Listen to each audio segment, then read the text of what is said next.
అదే RTV app వార్తల్ని క్షణాల్లో చదివే అవకాశం ఉంటుంది. ఒక న్యూస్ పేపర్, ఒక టెలివిజన్ ఛానల్ మీ చేతుల్లో ఎప్పుడూ ఉంటాయి. రాఖీ, రక్షాబంధన్, శ్రావణ పౌర్ణిమ, జంధ్యాల పౌర్ణిమ ఇలా రాఖీ పండుగని రకరకాల నేమ్స్తో పిలుస్తూ ఉంటారు. బ్రదర్స్ అండ్ సిస్టర్స్ ఈ పండుగని వేడుకగా జరుపుకుంటారు. అయితే కొంతమంది అబ్బాయిల్లో రాఖీ పండుగ వస్తుందనగానే తెలియని టెన్షన్ మొదలవుతుంది.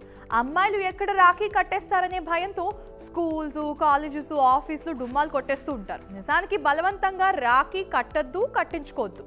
అందుకోసం వారి కంట పడకుండా ఉండద్దు. మరేం చేయాలి? Let me talk about the relationship first, okay? Brother and sisters are undoubtedly one of the best relationships in the world అని చెప్పొచ్చు. కడుపులో పుట్టినప్పటి నుంచి పెరిగి పెద్ద అయ్యేదాకా ఎవ్రీడే వీళ్లతోనే ఉండి కొట్టుకోవడం, కలిసి ఆడుకోవడం, అసలు ఈ రిలేషన్కి మించింది ఏది ఉండదు అనిపిస్తుంది. మనం బాధలో ఉంటే నవ్వించడానికి, సరదాగా ఉంటే ఏడ్పించడానికి బ్రదర్ ఎప్పుడూ రెడీగా ఉంటాడు. సో అలాంటి గొప్ప రిలేషన్ని సెలబ్రేట్ చేసుకోవడానికి ఉండే ఒక్క రోజు రక్షాబంధన్. మన చిన్నప్పటి నుంచి ఇప్పటి వరకు రోజులు చాలా మారిపోయాయి అండ్ ప్రతి ఒక్కటి మారుతూ వస్తున్నారు. రాఖీ కట్టడం మాత్రం మారలేదు. బట్ ఇలాంటి ఆకతీయ అబ్బాయిలు, ఆకతీయ అమ్మాయిల గురించి మాట్లాడుకుందాం. మణికట్టుపై పవిత్రమైన రాఖీ కడుతున్నప్పుడు సోదరుడు తన సోదరిని ఎళ్లవేళలా కాపాడుతానని ప్రతిజ్ఞ చేస్తాడు. నిజానికి తోడ పుట్టిన వారికి మాత్రమే ఎక్కువగా అమ్మాయిలు రాఖీ కడుతూ ఉంటారు. కొంతమంది అమ్మాయిలు తమకి ఇబ్బంది కలిగిస్తున్న అబ్బాయిలకి కూడా రాఖీ కట్టాలని అనుకుంటారు. ఎప్పుడెప్పుడు రాఖీ వస్తుందా అని ఎదురు చూస్తూ ఉంటారు. ఇక వారెక్కడ తమకి రాఖీ కట్టేస్తారో అని చెప్పి అబ్బాయిలు ఆ ఒక్కరోజు వారికి కనిపించకుండా తిరుగుతూ ఉంటారు.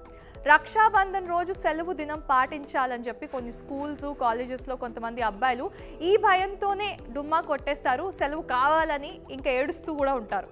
ప్రతి సంవత్సరం వారికి ఈ ఇబ్బంది అయితే తప్పదు. ఎవరైనా అమ్మాయి రాఖీ కట్టడానికి వస్తుందేమో అని కొంతమంది అబ్బాయిలు నో అని చెప్పలేరు. మనసులో స్నేహితురాలిగా భావిస్తూ బలవంతంగా రాఖీ కట్టించుకోవాల్సిన పరిస్థితి వాళ్ళకు వస్తుంది. ఇంకా రాఖీ కట్టించుకున్న తన మనస్సులో అలాంటి భావం లేదనే అపరాధ భావంతో వాళ్ళు అయితే కుమిలిపోతూ ఉంటారు. రాఖీ కట్టే అమ్మాయి కూడా తనకి ఇబ్బంది కలిగించే అబ్బాయిలకి రాఖీ కట్టేస్తే ఇంకా చెక్ పెట్టేసినట్లుగా భావిస్తారు.